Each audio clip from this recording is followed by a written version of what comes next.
बहुत सारे स्टूडेंट्स को राइट हैंड थंब रूल पता होता है, बट कॉइल पे अप्लाई कैसे करें ये कन्फ्यूजन रहता है।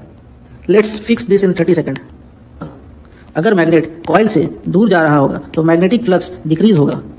लेंस लॉ के अकॉर्डिंग कॉइल हमेशा चेंज को अपोज करेगी।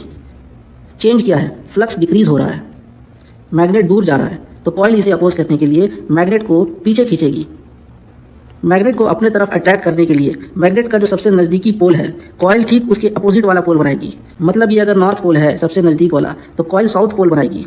तो मैग्नेट की तरफ से आप जब देखिएगा तो कॉइल साउथ पोल दिखेगा, और उल्टा तरफ से देखिएगा तो नॉर्थ पोल दिखेगा। अब अप्लाई करो राइट हैंड थंब रूल।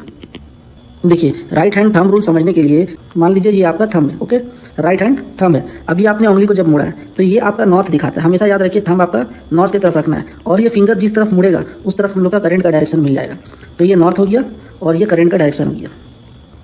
तो अगर नॉर्थ की तरफ से इसको देखिएगा तो ये कैसा है? ये एंटी क्लॉकवाइज है, और अगर साउथ की तरफ से देखिएगा तो ये क्लॉकवाइज हो जाएगा।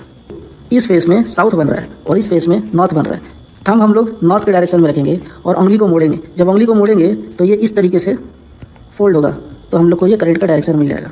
तो ये करंट हम लोग को क्लॉकवाइज मिलेगा जब हम लोग मैग्नेट की तरफ से देखेंगे। तब यहाँ आपको क्लियरली समझ में आ जाएगा। ये नॉर्थ है, हमेशा थंब को नॉर्थ की तरफ रखना है और फिंगर को मोड़ना है राइट हैंड का, ठीक है। ये नॉर्थ है, तो फिंगर जिधर मोड़िएगा ना उस तरफ आपका करंट दिखा देगा। इसमें समझिए, ये नॉर्थ है, ओके, ये फिंगर फोल्ड किए, तो जिधर फोल्ड किए उस तरफ डायरेक्शन में हम लोग क्या मिलेगा? करंट, करंट का डायरेक्शन मिलेगा। नॉर्थ की तरफ थंब रखना है, और ये फिंगर हम लोग का क्या बताएगा? करंट। तो अगर ऊपर तरफ से देखेंगे, नॉर्थ ऊपर की तरफ है, तो फिंगर हम लोग का इस तरीके से फोल्ड हो रहा है, आप इमेजिन करेंगे तो ये हम लोग करंट का डायरेक्शन। ये कैसा है? Anti clockwise. So remember this sequence for ever. पहले लेंस लॉ अप्लाई करना है, फिर right hand thumb rule apply करना है। Direct right hand thumb rule कभी अप्लाई नहीं करना है।